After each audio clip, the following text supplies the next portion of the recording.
Honourable Trevor Mallard.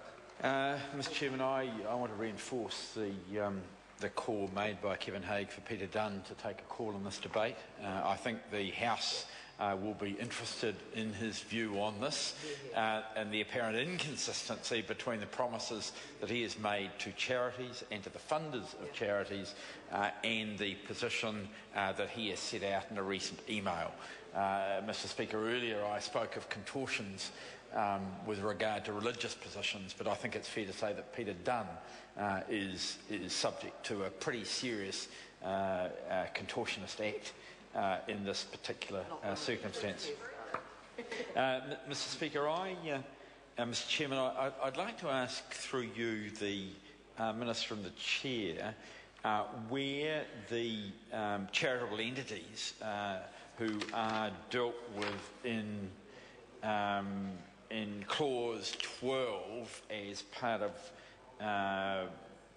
subclause 12 that comes in under new clause 45, which goes to the establishment of the board and the chief executive. There doesn't appear to be a definition of charitable entities. Now, there's a requirement for the chief executive to have meetings at least once a year with representatives of charitable entities, and those entities those people have to be given an opportunity to ask questions around the Act and to make submissions on the operations of the Act to the chief executive.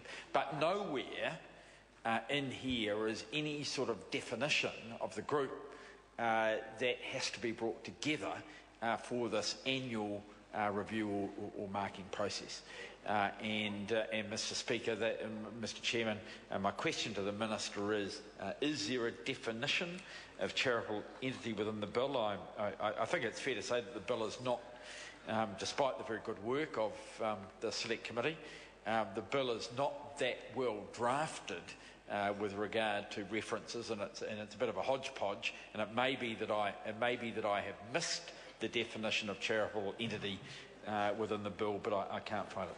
I'd now like to turn to clause 46 of the bill, which is the clause which adds the schedule 7 to the bill. Schedule 7, of course, as you're aware, Mr Chairman, is set out on page 40 of the bill, and I'd like to focus first of all on the validity of Members' Acts. And no, before I do that, Mr Chairman, I really just want to ask the House, what do we think we're doing by spending $2.4 million in change to replace a commission with a board?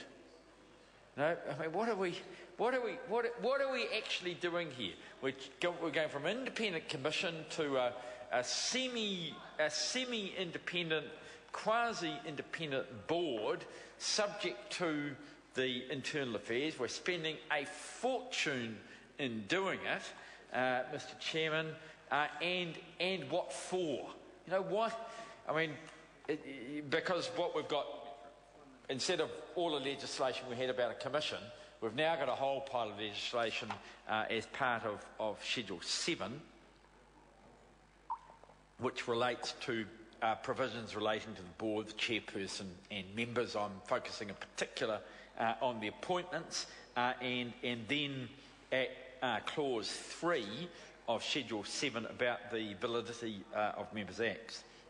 And Mr Chairman, I think this clause, and I'm sort of going to plead guilty of not focusing carefully on this clause at an earlier stage, but seeing we are at the committee stages, I think it's important that we do. This is the time to get down to the nitty-gritty and to the detail. And here is clause 3 is around the validity of Members' Acts, and it says the acts of a person as a member or chairperson of the board are valid even though a defect existed in the appointment of the person.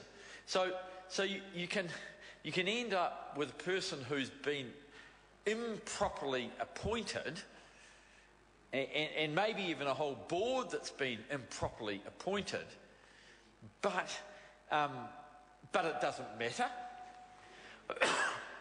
It just seems to me you've got to ask a question about why are we passing a set, Mr. Chairman? Honourable Trevor Mallard. Why are we passing a set of legislation here which sets out requirements as to the appointment of a board, replacing a commission for no good reason, but somehow we're giving carte blanche to the Minister to make a total mess of the appointment process, and even if the Minister's made a total mess of the appointment process, then what the board has done, it doesn't matter. Well, I just ask the question, why are we putting into the legislation some requirements around an appointment process if we're saying it doesn't matter? Because whatever the board does, if they're improperly appointed, their acts are going to be valid anyway. Mr. Chairman, and especially when you look at clause 3B in that, it just adds the question.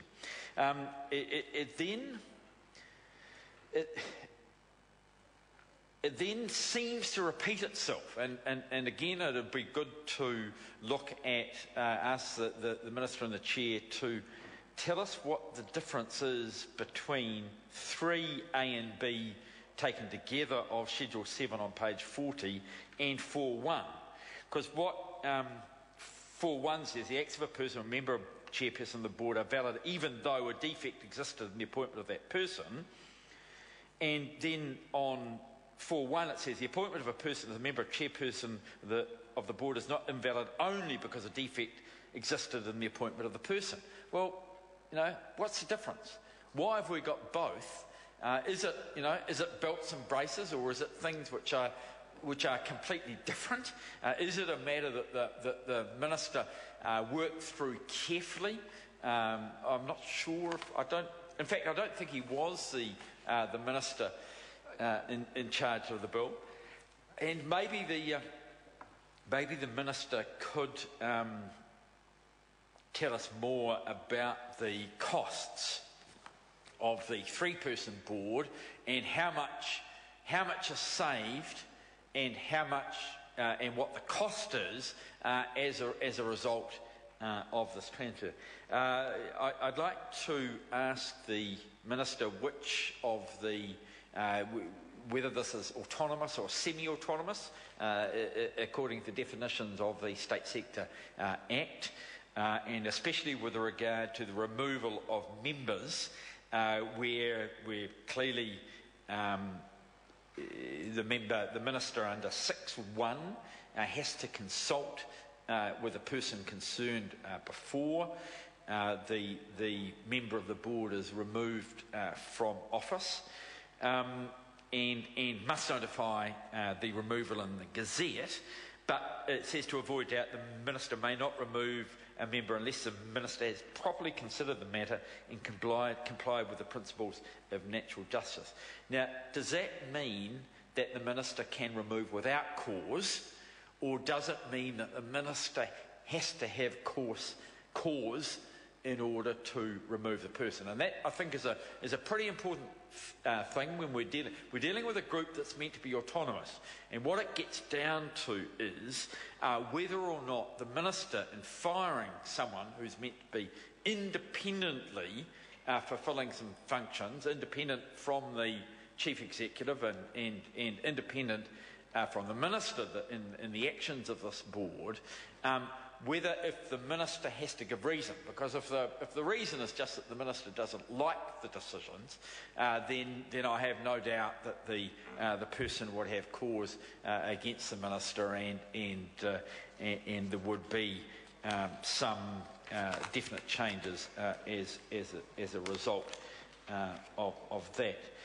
Mr. Chairman, the term of the appointment of a chairperson, there appears to be no ending of the term of the chairperson on death.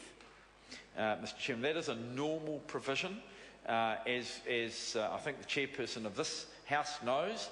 It is a normal provision within legislation that terms end with death, and that has not been taken into account, as far as I can see, under Clause 8 of Schedule 7 of the bill at the top of page 42. And I want to ask the Minister in charge, why not? Y has a provision which is a standard provision that clarifies that the dead person cannot chair a board. Mr. Chairman. You've had your 4 calls. Honourable Jonathan Cole. Mr. Chair, look, that was a very interesting